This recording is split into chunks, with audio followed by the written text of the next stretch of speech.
nočná adorácia.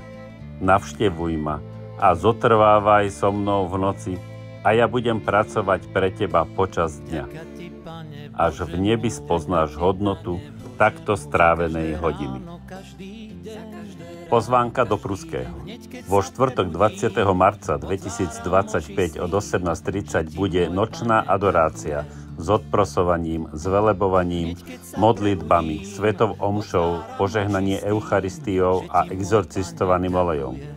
Je tu možnosť ubytovania priamo v Pruskom Farské pastoračné centrum 100 metrov od kostola. Program je nasledovný. Začíname o 18:30 katechézou otca Juraja Augustína o pravej úcte k Panne Márii.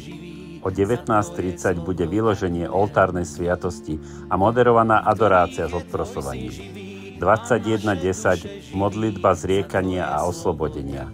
O 21:20 zvelebovanie. O 9:30 sa pomodlíme svätý ruženec.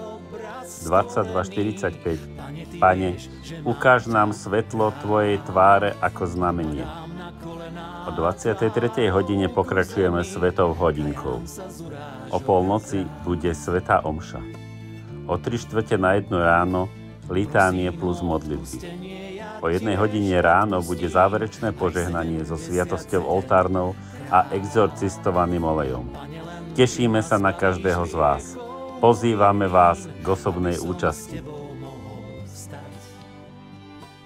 Aby som s tebou mohol stáť.